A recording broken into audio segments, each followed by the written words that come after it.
여러분, 어떤 한 가정에 아기가 태어나면 부모님들이 제일 먼저 아이를 향해 가지는 소망이 무엇일까요? 아이를 향해, 아기를 통해 가지고 있는 가장 큰 소원이 무엇일까요? 저는 목회를 하면서 각 아이가 태어난 가정 혹은 돌잔치 같은 곳에 가서 부모님들에게 기도 제목을 물어보면 한결같더라고요. 건강하게 아이가 잘 자라기를 원합니다, 이렇게 이야기해요. 여러분, 그 똑같은 마음이 하나님의 마음입니다. 우리가 예수님을 믿고 구원받고 나면 하나님이 우리를 향해 가지신 소원이 하나 있어요. 그것이 무엇이냐면 우리의 믿음이, 우리의 영혼이 영적으로 강건하여 잘 자라가는 것입니다.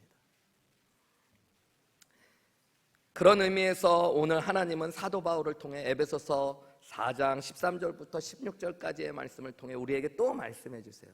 나는 너희가 잘 자라가기를 원한다.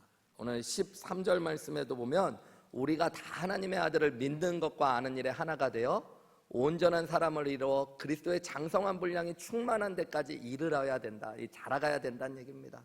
15절 말씀에도 보시면 오직 사랑 안에서 참된 것을 하여 범사에 그에게까지 자라야 된다라고 말씀합니다. 여러분, 하나님이 우리를 향해 가진 소망이 있다면 그것은 우리가 자라가기를 원하시는 겁니다. 우리 한 사람 한 사람이 자랄 때 우리 교회도 자라가요. 그래서 하나님이 우리 교회를 향해 가지신 마음의 소원이 있다면 교회가 건강하게 성장하기를 원하시는 겁니다. 그런 눈으로 보면 여러분, 하나님이 여러분을 어떻게 보실 것 같으세요? 여러분의 지금 믿음의 모습, 신앙생활 하시는 걸 보면서 하나님이 야, 참 많이 자랐다 이렇게 얘기하실까요? 참 잘 자라고 있다 이렇게 말씀하실까요? 아니면 아직도 영적 어린아이에 왜 머무르고 있냐고 말씀하실까요? 13절 말씀 다시 보시면 사도 바울은 이렇게 하죠. 우리가 다 자라가야 된다. 이 처음에 우리가 다라는 말이죠. 여기에는 누구도 포함되어 있을까요? 사도 바울 자신도 포함돼요. 당대의 가장 위대한 목회자였고 선교사였고 믿음의 거장 같았던 사도 바울도 자라가야 된다고 얘기해요. 교회 안에 있는 모든 성도는 예외가 없어요. 여러분, 교회에는 몇몇 성숙한 사람들이 있으면 좋은 교회가 되는 게 아니라 우리 교회 안에 있는 모든 성도들은 다 자라가야 되는 사람들입니다. 오늘 이 말씀은 저와 여러분 모두 다 귀 기울여 들어야 되는 말씀인 거죠. 사도 바울은 자신이 자라가야 된다는 걸 잊지 않았어요. 그래서 항상 예수님 안에서 그 성숙을 위해 기도하고 애썼던 사람입니다. 자기뿐만 아니라 이제는 교회도 그리고 모든 그리스도인들이 자라가야 된다라고 말씀하셔요. 그런 눈으로 오늘 본문의 말씀을 저와 여러분이 살펴보면서 믿음으로 자란다는 건 어떤 것인지, 그리고 우리가 어떻게 자라갈 수 있을지 살펴보고요. 오늘 저와 여러분이 믿음으로 다시 자라갈 수 있는 귀한 은혜가 회복되시기를 주님의 이름으로 축원합니다. 첫 번째로 여러분, 믿음으로 자라가기 위해서는 신앙 성숙의 목표, 지향점을 분명히 알아야 돼요. 여러분, 목표를 알지 못하면, 내가 잘한다는 것의 결론이 무엇인가를 알지 못하면 내가 잘하고 있는지 잘하지 못하고 있는지도 알지 못합니다. 신앙의 성숙이 그저 어떤 분들은 예배 열심히 빠지지 않고 나오면은 내 신앙이 좀 자랐어 이렇게 생각할 수도 있어요. 어떤 분은 성경 공부를 해서 지식이 좀 쌓여가면 내 믿음이 자랐어 이렇게 생각하실 수도 있습니다. 성경적으로 보면 하나님의 눈에서 믿음이 자란다는 것은 어떤 지향점, 목표를 향해 가지고 있을까요? 오늘 13절 말씀 읽었지만 다시 소리내서 읽어볼까요? 시작. 우리가 다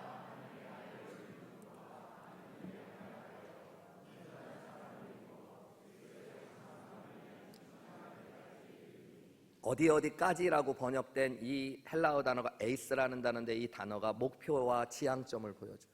어디까지 자라가야 된대요? 그리스도의 장성한 분량이 충만한 데까지. 15절에 보시면요, 뭐라고 이야기해요? 오직 사랑 안에서 참된 것을 하여 범사에 어디까지 자라가야 된대요? 그에게까지. 여기 그가 누굴까요? 예수 그리스도. 여러분, 우리 신앙의 성숙의 목표, 지향점이 누구라고요? 예수님. 내 신앙의 목표가 예수님이에요. 예수님. 여러분, 이 목표를 분명하게 알지 못하면 우리는 내 신앙의 자라감의 필요도 못 느끼게 됩니다. 내가 그래도 교회 이 정도 다녔는데 뭐 또 자라가. 그동안에 할 만큼 다 했는데, 이제 잘할 만큼 다 자랐는데, 이렇게 생각하실 수 있어요. 목장에서 비교해 보니까 사람들 중에 그래도 내가 좀 말씀도 알고 다들 수준이 나는데 내가 조금 높은 것 같으니까 내가 그래도 믿음이 좀 괜찮네 착각할 수 있어요. 교회에서 사람들끼리 비교하면서 그래도 내가 믿음이 좀 있네 하고 착각할 수 있어요. 근데 여러분, 믿음의 목표가 누구라는 걸 알게 되면, 예수님이라는 걸 알고 나면, 여러분, 나는 이제 안 자라도 되겠다 이럴 만한 사람 있을까요? 없을까요? 없어요. 그래서 사도 바울은 이야기했던 거예요. 내가 이미 얻었다 함도 아니요 이미 이루었다 함도, 아직 온전히 이루었다 함도 아니라 오직 내가 그리스도께 잡힌 바 된 그것을 잡으려고 쫓아간대요. 여러분, 믿음은 예수님이 나를 부르신 부르심을 쫓아가는 건데, 그것에서 사도 바울은 온전히 이루고 도달한 것은 없다라고 이야기해요. 왜요? 믿음의 성숙의 목표가 예수님이기 때문인 것입니다. 여러분, 우리는 우리 신앙의 목표를 내가 정하려고 생각하면 안 돼요. 에베소서를 통해 배웠지만 우리가 구원받은 건 하나님이 창세 전에 우리를 선택해서 불러주신 겁니다. 예수님께서 그리스도의 피로 우리를 구속 죄사해 주신 겁니다. 여러분, 성령께서 우리 안에 구원을 인치시고 내지화하심으로 우리가 구원을 받은 거예요. 그래서 에베소서 2장 8, 9절의 말씀대로 보면 너희가 그 은혜를 인하여 구원을 얻었나니 이것이 너희에게서 난 것이 아니요 하나님의 선물이에요. 여러분, 그래서 구원의 목표, 신앙의 성숙의 지향점은 하나님이 나를 부르신 목적을 찾아야 되는 거예요. 하나님이 왜 나를 선택하셨을까? 왜 나를 부르셨을까? 예수님이 왜 날 위해 죽으셨을까? 성령님이 내 안에서 무엇을 소원하실까? 말씀이 알려주는 거예요. 예수님 닮아가라고. 여러분, 그것이 우리 신앙의 목표입니다. 그래서 신앙이 자라간다는 걸 성화되어 간다. 거룩하게 돼요. 거룩한 분이 누구세요? 가장 거룩하신 분? 예수님이시죠. 오늘 본문 말씀 에베소서 4장 13절부터 16절 앞부분 1절부터 12절은 그리스도인들이 구원받고 나서 교회 안에서 하나 되라는 말씀, 그러니까 유니티에 대한 말씀. 그리고 이제 제가 휴가 갔다 와서 3주 뒤에 나눌 말씀 17절 이후의 말씀은 그리스도인들이 교회와 세상 가운데 거룩해야 되는 퓨리티에 대한 말씀이에요. 정결함에 대한 말씀이에요. 근데 여러분이 유니티와 퓨리티 다 예수님을 닮아갈 때 이루어지는 일들. 그냥 우리의 노력으로 힘으로 되는 게 아니라 예수님을 닮을 때 우리는 거룩해져 가고 하나 되어 갈 수 있는. 왜냐하면 여러분, 예수님이 사랑이시잖아요. 맞습니까 여러분? 예수님을 알면 알수록 사랑이 넘쳐가게 되어져 있어요. 그러면 여러분, 사랑하지 말라고 해도 사랑해요. 예수님이 삼위일체로 존재하시는 하나로 계시는 분이에요. 그래서 여러분, 하나 되지 말라고 해도 예수님을 닮아갈수록 하나 되어 가는 거예요. 거룩해져 가는 것이고. 여러분, 우리 교회 표가 뭐예요? 작년 올해? 예수님을 더욱 알고 사랑하고 닮아가자. 여러분, 이게 신앙의 목표라고요. 그냥 목사님이 정한 게 아니라 하나님이 우리에게 줘. 여러분, 우리는 물질 문명의 사회를 살아가면서 신앙도 교회도 세상의 영향을 너무 많이 받아요. 그래서 우리의 기도 제목이 여러분 다 소유에 관련된 걸 때가 많아요. 건강 더 주세요. 하나님, 물질 더 주세요. 내가 원하는 삶을 살 수 있도록 해 주세요. 근데 여러분, 신앙은 존재와 관련이 있어요. 여러분, 지난 몇 개월간 이런 기도 해보셨어요? 하나님, 제 믿음이 더 자라게 해주세요. 제가 더 예수님 알고 사랑하고 닮아가게 해주세요. 여러분, 그게 우리의 신앙의 목표여야 돼요. 그 목표를 잃어버리면 여러분, 우리의 신앙은 병들기 시작해요. 그래서 시험 들지 않아야 될 자리에서 시험 드는 거예요. 병에 걸리면 하나님이 날 사랑하시지 않는 것 같아. 좀 직장을 잃어버리고 돈을 잃어버리면 하나님이 나를 버리시는 것 같아. 내가 뭐가 문제일까? 여러분, 문제가 아니에요. 믿음 생활은 그것을 향해 나아가는 게 아니라 예수님 닮아가는 것, 그걸 목표라는 걸 알면 병든 자리에서도 주님 더 닮기 원합니다. 이 질병과 투병의 기간을 통해 예수님 더 알고 사랑하기 원합니다.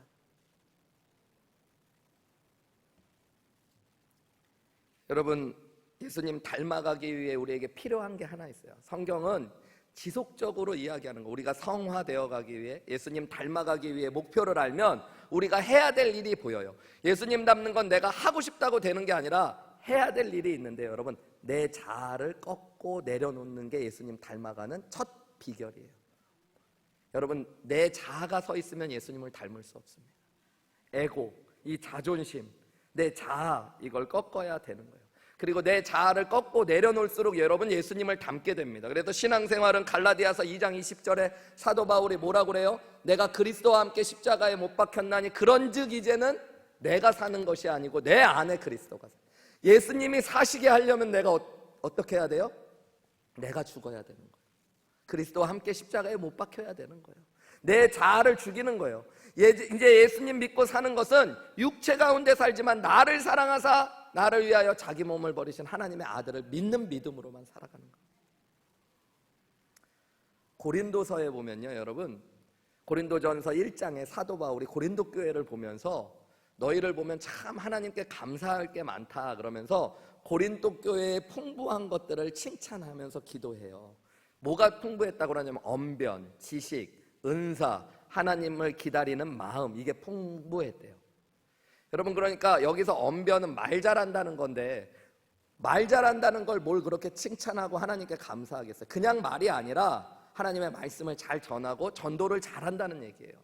여러분, 지식이 많다는 걸 감사한다는 것도 그냥 세상 지식 얘기하는 거 아닙니다. 성경에 지식이 많다는 걸 얘기해요. 은사가 많았다는 것도 고린도서 전체를 보면 고린도 교회는 영적인 체험이 많았던 교회예요. 방언도 하고 예언도 하고 환상도 보고 신유의 은사도 가득한 사람들이 많았어요. 영적인 체험이 많은 교회가 고린도 교회예요. 그리고 그들은 예수님 오실 날을 간절히 기다리는 사람들.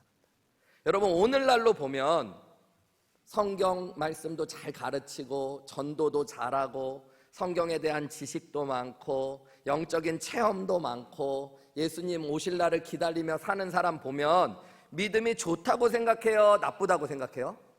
좋다고 생각하겠죠.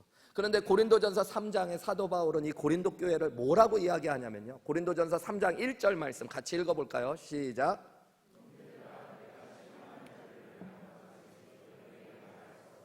육신에 속한 자고 그리스도 안에서 어린아이들을 대한 것. 고린도 교회 신령한 교회래요? 육신에 속한 교회래요?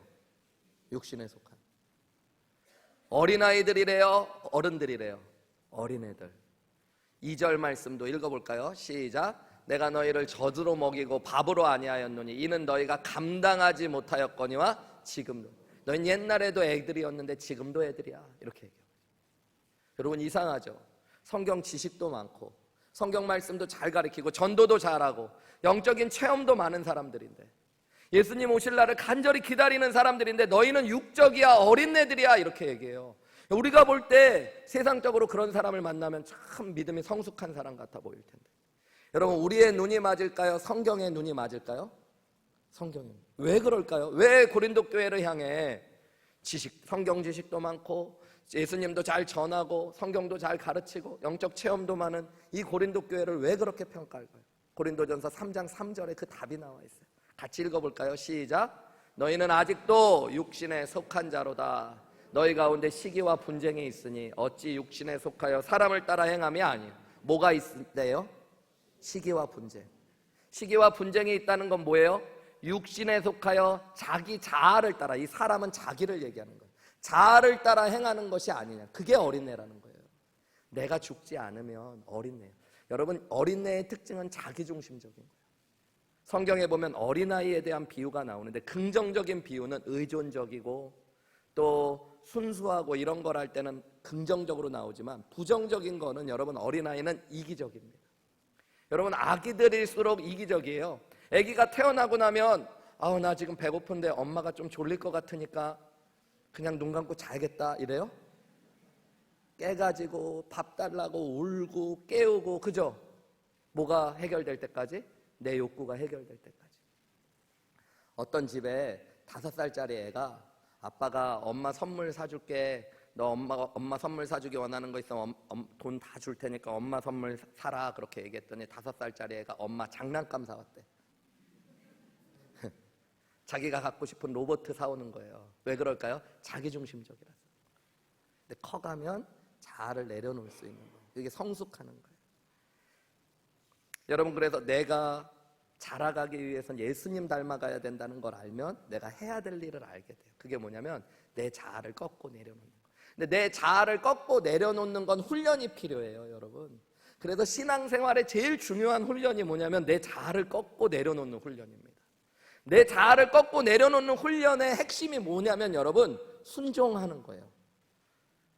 눈에 보이지 않는 하나님 앞에 순종하는 것만이 아니라 여러분, 눈에 보이는 사람들한테 순종하는 것들을 배워갈 때 여러분, 내 자아를 내려놓는 법을 배웁니다. 제가 사람을 구별해서 하는 얘기는 아닌데요, 가만히 보면 군대를 제대로 갔다 온 분과 안 갔다 온 분, 대충 갔다 온 분이 구별이 될 때가 있어요. 군대를 제대로 갔다 온 분들은 다 결정적일 때 자아를 꺾을 줄 압니다. 순종할 줄을 알아요. 군대에서는 그걸 배우는 거거든요. 왜요? 이런 거 없어요. 그냥 하라면 하는 거예요. 까라면 까는 거예요. 그것만 배우는 거예요. 얘밖에 없어요. 근데 여러분, 그걸 통해 내가 내 자아를 내려놓는 법을 배웁니다. 그게 사실은 성숙해 가는 거예요. 그래서 군대 갔다 오고 나면요, 제가 제일 많이 들었던 게 너 어른 됐다는 얘기였어요. 키가 크지도 않았어요. 가기 전이랑 갔다 온 뒤랑 똑같았어요. 나이만 좀 먹었지. 근데 사람들이 성숙했다고 그래요. 왜 그럴까요? 내 자아를 내려놓는 법을 배워요. 여러분, 신앙에서 가만히 보세요. 우리가 예수님 닮아가는 게 성숙이라면 예수님의 마음으로 우리 마음을 채우는 게 성숙이죠. 빌립보서에서 예수님의 마음을 가지라고 그러면서 그 첫 번째 마음을 뭐라고 이야기해요? 빌립보서 우리 2장 5절부터 8절 읽어볼까요? 시작. 너희 안에 이 마음을 품으라. 곧 그리스도 예수의 마음이니 그는 근본 하나님의 본체시나 하나님과 동등됨을 취할 것으로 여기지 아니하시고 오히려 자기를 비어 종의 형체를 가지사 사람들과 같이 되셨고 사람의 모양으로 나타나서 자기를 낮추시고 죽기까지 뭐 하신 거예요? 복종하셨으니. 십자가에 죽기까지 복종하신 게 여러분 예수님의 마음이에요. 그리고 그 마음을 배워가는 게 신앙생활하는 거예요. 에베소서 말씀을 보세요. 여러분, 우리가 이제 앞으로 에베소서 말씀 보겠지만 에베소서 5장에 가면 이제 그리스도인들이 가정 안에서, 교회 안에서, 또 사회 안에서, 직장 안에서 어떻게 살아가야 되는지를 이야기하는데 가장 중요한 원리가 뭐냐면 5장 21절 말씀이에요. 그리스도를 경외함으로 피차 뭐하라고요? 복종하는. 그게 그리스도인의 삶의 가장 중요한 원리래요. 남편에게, 아내에게, 아이들에게, 직장에서 상관에게, 심지어 밑에 사람에게도 여러분 복종하는 것. 교회에서도 목회자에게 복종하는 것부터 배우래요. 여러분, 한번 말씀을 구체적으로 보세요. 22절 말씀 바로 어떻게 돼요? 아내들이여 자기 남편에게 복종하기를 어떻게 하래요? 주께. 이게 여러분 믿음의 삶의 출발이에요. 남자분 한 분 아멘 하셨네. 자매님들 벌써 눈빛이 안 좋아지네. 앞에 피차 복종하라고 그랬잖아요. 6장 1절에 보면 뭐라고 그래요? 에베소서 6장 1절에 자녀들아 주 안에서 너희 부모에게 순종하라고 번역됐지만 원어로 똑같은 말, 복종하라는 거예요. 믿음의 자녀들은 가정에서 부모님께, 남편에게, 아내에게 복종하는 법 배워가셔야 돼요. 여러분, 이상하죠? 왜 신앙생활하는데 남한테 복종부터 가르치는가? 베드로전서 2장 18절에는 뭐라고 이야기할까요? 우리 같이 읽어볼까요? 시작. 사환들아 범사에 두려워함으로 주인들에게 순종하되 선하고 관용하는 자들에게만 아니라 또한 까다로운 자들에게도. 여러분, 이해가 되십니까? 종들에게 이야기하는데요, 종업원들에게, 주인들에게, 오너에게 순종하고 복종하래요. 그런데 선하고 너그러운 사람들만이 아니라 까다롭고 악한 사람들한테도 그렇게 하랍니다. 부당한 거 아니에요? 여러분, 교회에서는 또 어떻게 하라고 그래요? 히브리서 13장 17절에 보면 너희를 인도하는 자들, 이거는 여러분 교회의 목회자들을 위한 본문의 말씀을 보면, 그래서 읽어보세요. 여러분, 우리 같이 읽을까요? 시작. 너희를 인도하는 자들에게 순종하고 복종하라. 그들은 너희 영혼을 위하여 경성하기를 자신들이 청산할 자인 것 같이 하느니라. 그들로 하여금 즐거움으로 이것을 하게 하고 근심으로 하게 하지 말라. 그렇지 않음 너희. 여러분, 목회자들이 기쁨으로 사역할 수 있도록 목회자들에게 순종하고 복종하래요. 교회 못 다니겠죠? 벌써부터.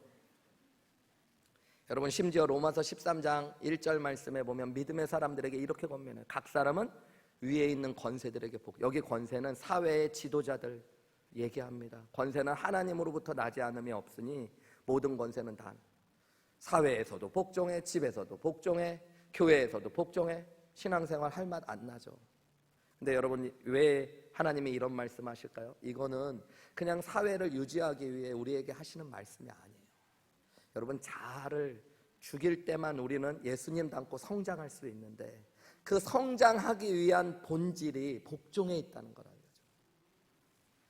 여러분, 실제로 내가 예수님을 닮은 모습을 드러낼 때가 순종할 때입니다. 제가 저희 아내하고 같이 이렇게 결혼 생활하면서 지금 20년이 넘었죠. 근데 신혼 초기에는 싸울 때가 좀 많았던 것 같아요. 싸움의 원인들을 가만히 돌아보면 다 내 고집 때문에. 여러분, 부부간의 갈등이 다 뭐 때문에 와요? 내 자아를 꺾지 못해서 올 때가 많아요. 혹시 여기 계신 분들은 막 세계 평화를 위해 부부싸움하고 막 민족 번영을 위해 싸우시고 그러는 분들 계세요? 대부분 그런 거 없을걸요? 다 왜 말을 그따위로 해? 왜 나 무시해? 다 이런 거잖아요. 결국에 내 자아 때문에 그런 거예요. 어디 남편한테 막 여보 이것 좀 해줘, 뭐 쓰레기 좀 버려줘, 야 하루 종일 일하다 왔는데 내가 이것도 해야 되냐, 이러면 막 싸우면 되는 거죠. 근데 여러분, 믿음이 성숙해가면서 제가 깨달아가는 거예요. 아, 내가 문제구나. 그래서 요즘에는 복종하고 순종하는 훈련을 엄청 해요. 네. 진짜로요. 여러분, 아내가 얘기하면 좀 덜 성숙했을 때는 나중에 이랬는데 요즘에는 그냥 네 하고 그냥 가서. 어느 날 우리 아내가 절 보고 그러더라고. 당신도 이제 늙나 보다. 왜냐하면 반항을 안 하고 막 순순히 막 따라가니까. 근데 여러분, 늙어서 그런 거 아니에요. 저 아직 팔팔합니다. 믿음이 성장해서 그런 거예요. 믿음이 성장해서 내가 하고 싶은 말, 내가 하고 싶은 일 다 하는 게 아니라 아내에게 복종하고 순종해야죠. 왜냐하면 담임 목회자가 되고 나니까 여러분, 내 자아를 죽이고 순종할 훈련이 점점 없어져 가요. 그래서 제가 결단했어요. 아내에게만이라도 순종해보자. 2부 때는 이렇게 설교했더니 아내가 아직 멀었는데 이렇게. 당연하죠. 예수님 닮은 장성한 분량이 충만한 데까지는 아직 이르지 못했죠. 근데 자라가고 있는 거예요. 안수 집사님들이 뭐라고 하면 순종하려고 노력하자. 어디 안수 집사님들이 내가 담임 목사인데, 부목사님들이 뭐라고 그러면 순종하려고 노력하자. 제가 밥 먹으러 가면서 뭐 먹으러 가자고 먼저 얘기 잘하네. 네.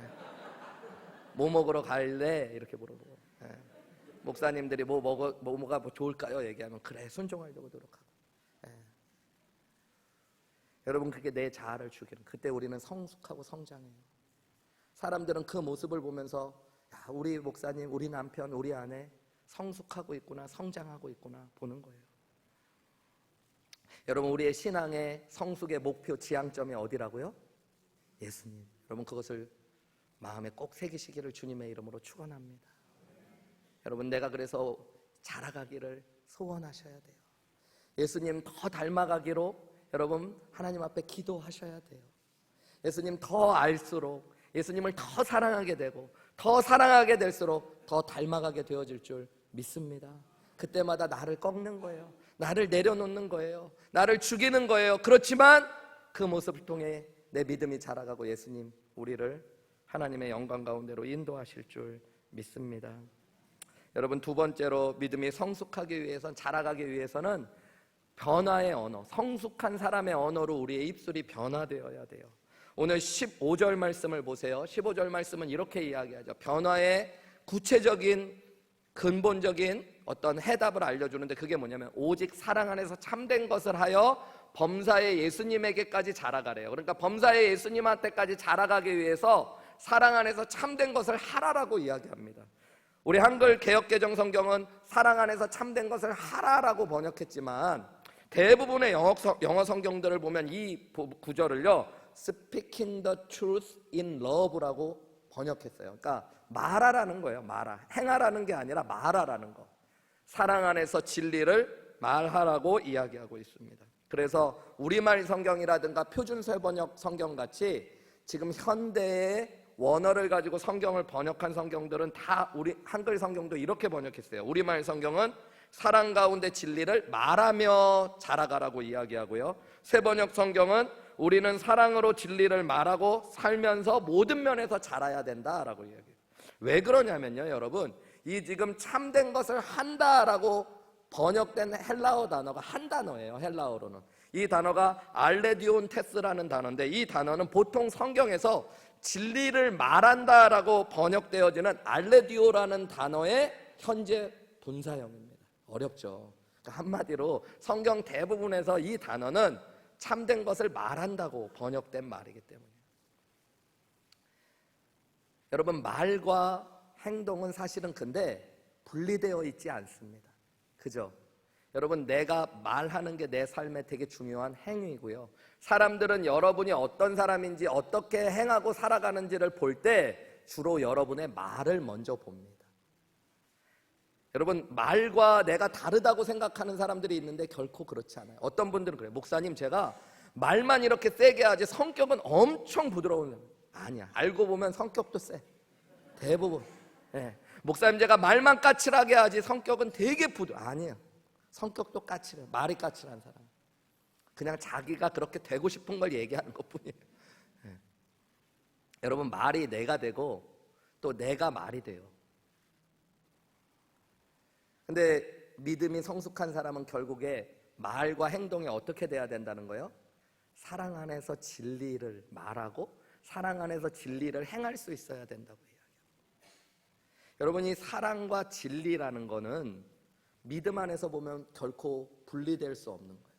여러분, 사랑이 없는 진리, 진리가 없는 사랑은 사랑도 아니고 진리도 아니에요. 한번 생각해 보세요. 여러분, 누군가 여러분을 정말 사랑하는데 이름도 속이고 직업도 속이고 과거도 속이고 모두 다 속이면서 진짜 열렬히 여러분을 사랑해. 여러분, 그 사랑은 위험할 뿐만 아니라 진짜 사랑일 수도 없는 겁니다. 그죠? 네. 그 안에 진리가 없다면. 그래서 고린도전서 13장 사랑장에 보면 사랑에 대해서 얘기하면서 사랑은 6절 말씀에 불의를 기뻐하지 아니하며 뭐와 함께 기뻐한대요? 진리와. 사랑은 진리와 함께 기뻐하는 거예요. 여러분, 반대로 진리만 있고 사랑이 없으면 어떻게 될까요? 사랑 없이 바른 말만 하는 사람 여러분 어떠세요? 여러분, 남편이 아내가 사랑은 없는데 말할 때 항상 말에는 사랑이 1도 없고 바른 말만 해. 여러분, 그 더 사람 미치게 하는 겁니다. 상처만 받게 되는 거예요. 어떤 남편도 어떤 아내도 그런 말을 견디고 버틸 사람은 없을 거예요. 그래서 성경은 이야기하는 거예요. Speaking the truth in love. 사랑 안에서 진리를 말해야 된다는 거예요. 여러분, 그러니까 어떤 말을 할 때 그것이 사실이라고 해도 항상 사랑으로 한번 걸으시고 이야기하셨어요. 그게 성숙하는 거예요. 요한복음 1장 14절에 보면 여러분, 예수님을 이렇게 소개해요. 우리 같이 읽어볼까요? 말씀이 육신이 되어 우리 가운데 누구 얘기하는 거예요?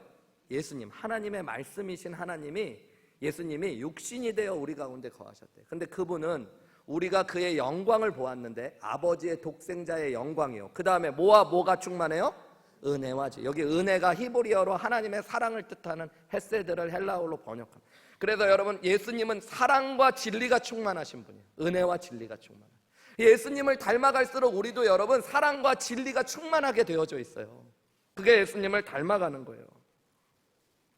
여러분, 예수님은 진리 그 자체이십니다. 믿으십니까? 내가 곧 길이요 진리라고 말씀하셨어요. 예수님은 이 땅에 오셔서 오직 진리만 선포하셨어요. 바른 말만 하셨어요. 그분은 거짓이 없으셨어요. 그러나 예수님은 그 진리를 은혜라는 사랑이라는 그릇에 담아서 말씀하셨어요. 그래서 예수님을 만나는 사람들마다 감동하고 변화됐던 거예요. 반면에 여러분, 그 당시에 바리새인과 서기관들, 종교 지도자들은 하나님의 말씀을 다루지만 그들 안에는 하나님을 향한 사랑도 이웃을 향한 사랑도 없었다고 예수님이 평가하셔요. 그러니까 그들의 말은 사람들을 죽이고 자기들도 죽이는 거예요. 여러분, 왜 예수님이 십자가를 지셨어요? 우리 모두가 죄인이기 때문에 하나님의 공의대로 집행되면, 진리대로만 행해지면 우리는 다 하나님의 진노 아래서 심판받고 멸망받아야 될 죄인들이에요. 여러분, 예수님이 하나님의 진리만 따라 집행한다면 그건 간단해요. 그냥 우리는 다 죽으면 되는 거예요. 다 지옥에 가면 되는 거예요. 그런데 예수님은 그렇게 하지 않으셨어요. 사람들을 진리의 잣대만 가지고 심판하지 아니하시고 그 지옥에 가야 될 사람들을 사랑으로 품으셔서 구원하기 원하셨어요. 그래서 예수님이 죄인인 인간들을 진리 가운데 구원할 수 있는, 사랑을 실천할 수 있는 유일한 길을 선택하신 거예요. 그게 뭐예요? 십자가입니다. 십자가. 여러분, 이게 복음의 핵심이에요. 내가 예수님을 알게 되면, 예수님의 사랑을 깨닫게 되면 복음의 진리가 내 안에 새겨지고 예수님의 영이신 성령님이 내 안에 거하시면 그래서 우리 안에는 사랑과 진리가 충만해지는 게 정상이에요. 예수님을 알아갈수록 믿음이 자라갈수록 사랑과 진리가 충만해져야 되는 거예요. 예수 믿을수록 마음이 메말라가면 병든 거예요. 여러분. 자라지 못하고 있는 거예요. 사랑이 충만해져 가시고 진리가 충만해져 가셔야 돼요. 여러분 그 중에 여러분의 언어가 바뀌셔야 돼요. 오늘 성경은 사랑 안에서 진리를 말하여 모든 것 안에 예수 그리스도에게까지 자라가래요. 여러분 우리가 말하면서 우리의 삶이 변하고 그때 우리가 자라갈 수 있다고 이야기해요. 여러분의 언어가 바뀌시기를 주님의 이름으로 축원합니다. 여러분 할 말 있다고 다 하면 될까요? 안 될까요? 안 돼요. 여러분 바른 말이라고 다 하는 거 아닙니다. 여러분 하기 전에 한번 생각해 보셔야 돼요. 내가 이 사람을 사랑하는 말로 이 말을 할까? 이 말이 그 사람에게 도움이 될까? 생각하셔야 돼요. 여러분 생각 없이 뱉었던 말들 맞는 말인데 그 말들 때문에 얼마나 많은 사람들이 그동안에 무너지고 상처받았는지 떠올리실 수 있어야 됩니다. 내가 성숙하지 못해서 그랬구나. 교회에 대해서도 여러분 바른 말하는 거 좋지만 여러분 예수님이 교회를 사랑하신 것 같이 사랑하는 마음으로 그 말을 하셔야 할 때만 교회가 세워지고 살아난다는 걸 기억하시기 바랍니다. 여러분 그게 성숙하는 거예요. 아내를 향해서도 남편을 향해서도 내가 언제 틀린 말 했어? 사랑이 없으면 안 돼요. 애들한테도 여러분 사랑으로 이야기하셔야 돼요. 그뿐만 아니라 여러분의 입술에 진리가 충만해요. 여러분 진리는 물론 소극적으로는 거짓이 없는 말이기도 하지만 하나님의 말씀이 진리이고 예수 그리스도가 진리이신 줄 믿으시기 바랍니다. 그래서 믿음이 성숙해질수록 우리의 입술에는요 여러분 말씀하고 예수님의 이야기가 자꾸 차고 넘쳐져요. 여러분 그게 성숙한 사람의 모습이에요. 내가 믿음이 성숙한 것처럼 내 스스로를 착각하고 자부해도요 말만 하면 결국의 결론은 남들 뒷담화하고 여러분 말만 하면 결론은 돈 얘기하고 말만 하면 취미 얘기하고 먹는 얘기하면 여러분 그 사람의 믿음의 수준은 그건 거예요. 여러분 믿음이 성숙할수록 우리의 입술은 진리로 충만한 예수님 얘기로 하나님의 말씀으로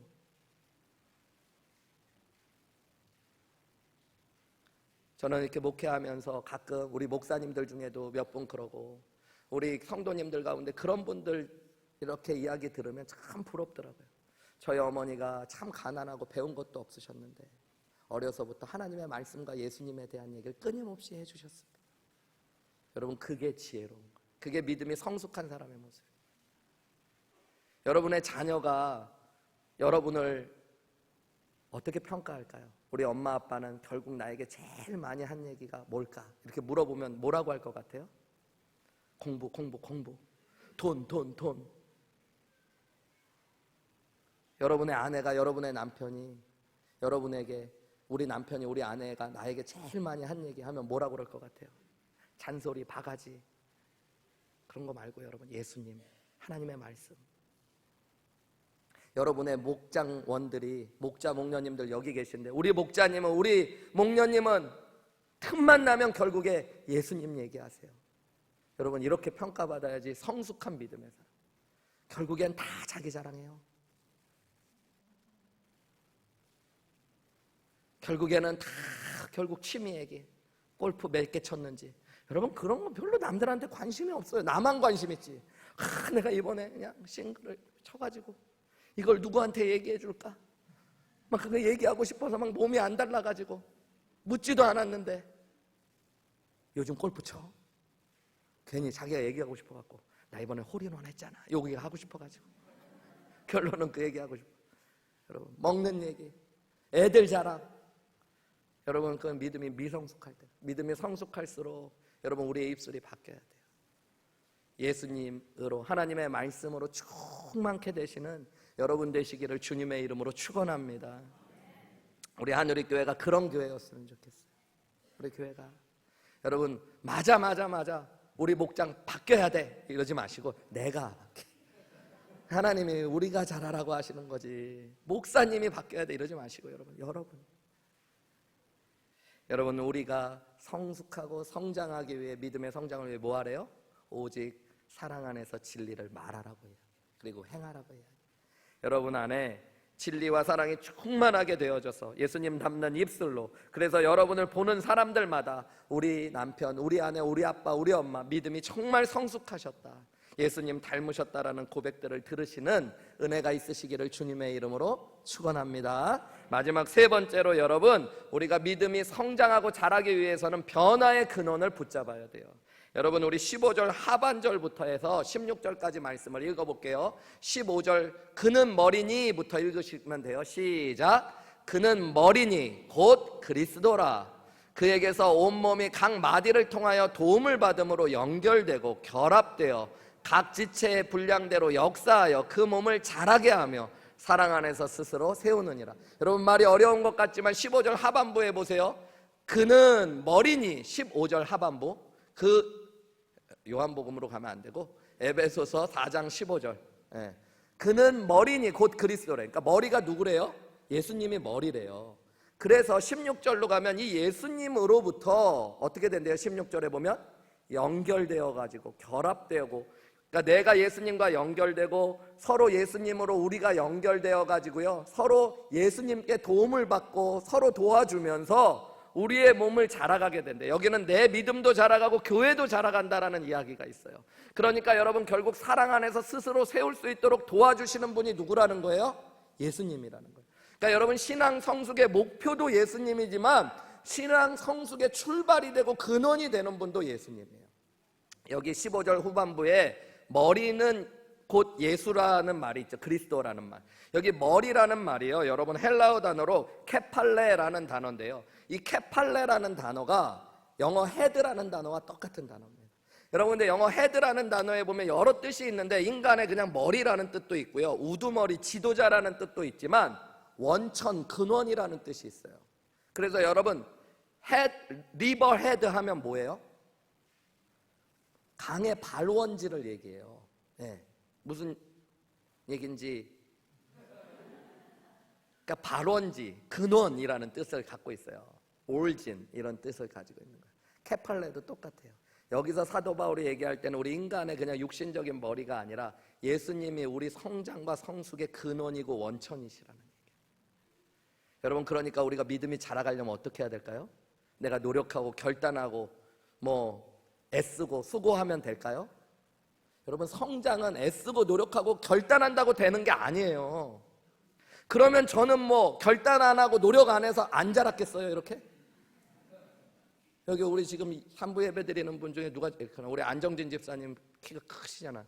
180도 넘고 매일 결단하고 수고하고 애썼죠. 키 크려고. 저런 분들 맨날 그래요. 그냥 자고 일어났는데 컸어요. 제일 속상한 얘기죠. 나도 안 잔 건 아닌데 결단은 아마 내가 훨씬 더 많이 했을 거예요. 올해는 꼭 잘할 거야. 흰 우유만 먹을 거야. 안 자라. 노력하고 애쓴다고 되는 게 아니에요. 여러분 신앙도 마찬가지예요. 많은 사람들이 착각해요. 내가 노력하고 애쓰면 잘한다. 근데 그렇지 않아요. 여러분 신앙의 성숙이 예수님 닮는 거라면, 예수님은 하나님이신데 내가 어떻게 하나님을 닮아요? 내 노력으로 애쓴다고 하나님처럼 어떻게 되어져요? 여러분 그것은 불가능한 일, 인간에게는 불가능한 일. 근데 여러분 인간은 불가능하지만 그리스도인들에겐 가능한 이유가 뭐예요? 우리 안에 하나님이신 성령님께서 거하고 계시기 때문에.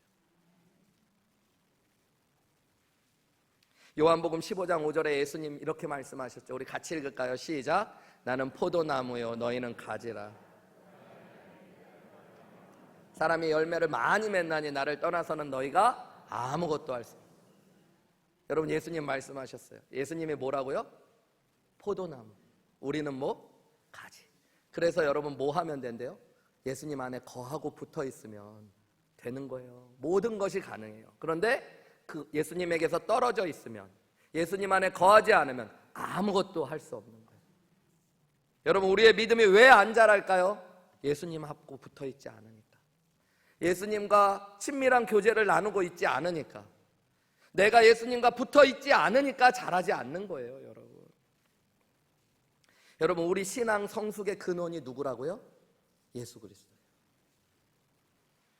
그러니까 믿음이 자라가려면 교회만 오래 다닌다고 되는 게 아니라 첫 출발이 잘 돼야 되는데 예수님과 바른 관계를 맺는 데서부터 출발해요.